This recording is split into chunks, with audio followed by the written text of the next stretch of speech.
On avance, c'est en tête. Je poursuis maintenant avec le point 18 et je repasse la parole à Gilles Monetti. Oui, en ce qui concerne le point 18, ça s'appelle la activité du service public, c'est-à-dire compte tenu des personnes mineures, handicapées dessus, nous allons créer 3 postes pour permettre l'encadrement de ces enfants, évidemment pendant les périodes scolaires. Ensuite, je vous demande la suppression d'un poste d'un contrat d'accompagnement dans l'emploi en complet, parce que la personne dont est partie est déjà créée à la place d'un poste d'adjoint technique à temps complet. On en avait déjà parlé s'agissant de ces transformations de poste par rapport aux agents qui sont soumis à certaines conditions d'éligibilité au dispositif. Voilà. Pas d'objection, adopté. Point 19 sur le personnel communal. 19, ce sont par rapport à des instructions des finances publiques. Il s'agit de mettre à niveau les rémunérations des travaux supplémentaires effectués par les professeurs des écoles pour le compte des collectivités territoriales. Et donc, évidemment, nous mettons en œuvre les principes généraux qui nous sont adoptés. Pour avoir une précision, parce que ça entraîne une baisse ou une hausse, parce que moi j'ai fait une petite recherche et... Oula! Ça même une petite baisse. Là, c'est quoi ça? Pardon? C'est une intervention intéressée. Non, mais de toute façon, c'est une obligation de nous aligner. Nous n'avons aucun mode de contrôle. Certes, mais ça entraîne une hausse ou une baisse? Alors, on me souffle, parce que ce n'est pas un sujet que je connais totalement. On est toujours en dessous des plafonds. On ne change rien, simplement, on prend en compte le nouveau décret. Voilà, c'est ça. D'accord, merci. Voilà. Mais il faut faire attention, hein, parce que là, ça peut mener loin. Là. Vous savez, quand on touche au portefeuille, par exemple... Oui, mais attendez, attention, là. Faut pas être schizophrène. Bien. Allez, pas de problème. Pas d'objection adoptée. Alors, soumission... Oui, alors, il s'agit d'une directrice, peu importe sa situation personnelle, mais qui ses fonctions et qui bénéficiait donc de ce logement avec des obligations. Et sa remplaçante va être logée dans le secteur privé à sa demande. Donc, par conséquent, ce logement n'a plus à bénéficier de ce statut d'occupation précaire avec astreinte. Voilà. Pas d'objection adoptée. Alors, les rapports 21, Veoliao, 22, Sivom, et j'en passe des meilleurs, 23, Société anonyme économique de Maison Lafitte, 24, rapport annuel sur la qualité des eaux destinées. Donc, je les mets en débat, puisque de toute façon, il faut le croire. Y a-t-il des questions sur l'un ou deux de ces rapports avec lesquels vous avez bien évidemment, je dirais, vous vous êtes endormi hier au soir? Bon, monsieur Gino,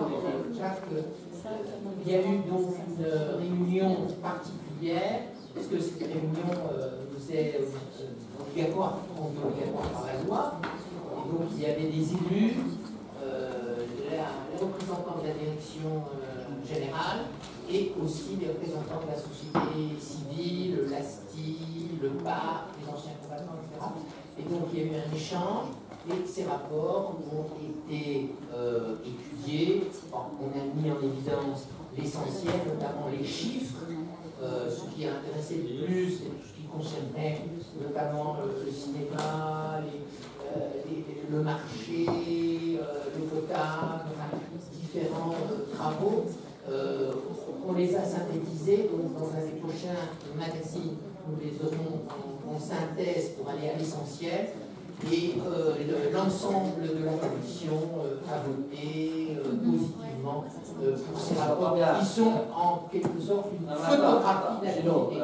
Je suis tout à fait aise d'entendre que tu en as parlé avec l'organisation. C'est le conseil municipal qui m'intéresse. Alors, avez-vous des questions à poser sur ces rapports? Vous n'en avez pas, vous en avez une? Oh mon Dieu!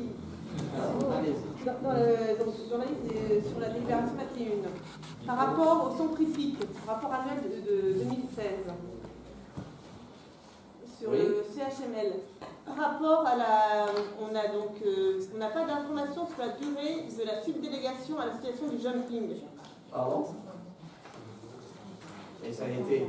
Je ne comprends pas ce que vous voulez dire. Non, mais la manière dont c'est présenté, on n'a aucune information sur la durée de la Et délégation. c'est celle de la DSP qui a été passée ici et qui est une DSP de. C'était à la fin de la première, il y avait une délégation annuelle. Voilà, il n'y en a plus. Il n'y en a plus. Il y en a plus. C'est une convention avec le jumping. C'est plus une DSP.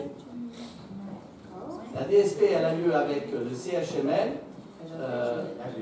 Elle avait lieu avec le CHML et elle ne porte plus sur le jumping, sur la carrière. C'est une convention. Allez-y. Pourquoi les formations BGEPS ne peuvent pas se poursuivre? Et quoi? Les formations brevets, Il professionnelles. n'est pas question qu'elles se poursuivent pas, c'est qu'elles avaient été arrêtées par l'UCPA. Bien. Bon. Et je note que par rapport au CHML, il y a 362 cavaliers, mais il y en a seulement un tiers qui sont mentionnés. Et alors? Non, à relever, je veux dire. Et alors? Ça veut dire que notre vie est très attrayante et il y a des gens qui viennent d'ailleurs. C'est incroyable ça. Qu'est-ce que c'est que cette discrimination scandaleuse? Alors, je On finance le CHML, on finance Mais ils payent. Le problème, ils payent. Le problème, il est là. Pardon? Et ils payent plus cher. Voilà. Bien. Ah, c'est incroyable ça. Si vous voulez chasser les métèques contre la vie. En fait, C'est l'objet en fait, monsieur le maire. Comment? Monsieur le maire, c'est l'objet. C'est l'objet. On Bon, n'aime pas les. c'est terminé. Vous l'avez tous lu, etc. Madame Natacha, qu'est-ce que vous avez? Oui, moi je m'interrogeais par rapport à la convention sur le marché et notamment sur la question de la gestion des déchets parce qu'on peut voir que dans le bilan, il y a eu une forte hausse notamment de prestations dans la gestion des déchets sur la prestation de gestion des cartons dont le coût est bien supérieur aux recettes obtenues, notamment intégrées par la taxe déchets payée par les commerçants. Et donc du coup, on produit de plus en plus de déchets qui coûtent de plus en plus cher.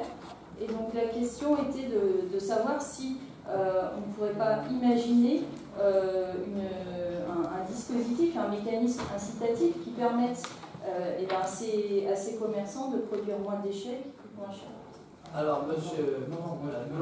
Ce que je peux dire simplement, il y a un surcoût au point de vue personnel parce que Lombard Riviera a mis en place une machine pour compresser les déchets. Donc, au lieu d'avoir tous ces cajots qui encombraient le parking, aujourd'hui, à l'intérieur des locaux techniques qu'on a fait, il y a un compresseur et donc il y a une personne qui l'utilise. C'est ça Et la question de madame. Mais quant à savoir discuter avec les commerçants pour produire moins de déchets, ça je ne peux pas répondre. Non, mais c'est pas simplement ça. Ça se fait en haut. Ça ne va pas se régler localement. Ça se règle au niveau national dans un dialogue avec les commerçants, le compactage, qui est trop haut. Notamment le pactage, etc. Mais pour les fruits et légumes, moi je ne m'avancerai pas. Parce que vous avez quand même d'autres problèmes. Voilà. Mais bon, on en parlera peut-être à Lombard Riviera. Et à mon avis, ça dépasse le cadre de la gestion du marché de maisons acquises. C'est une question nationale, je vous pose. Oui, mais on peut contribuer en sensibilisant les commerçants. Oui. Bah, sensibiliser les commerçants, je vais vous y envoyer. Ça vous va? Parce que là, je peux vous dire que pour les sensibiliser, c'est pas si évident que ça. Bon. Bien, je vais. Vous avez des romans, madame? Non, d'autres questions. Allez-y.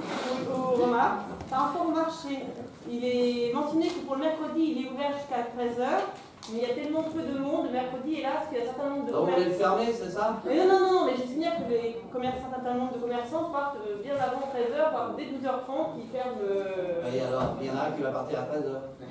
Non, mais je veux dire par rapport à l'accord qui est prévu avec le délégataire, je signale que c'était le cas.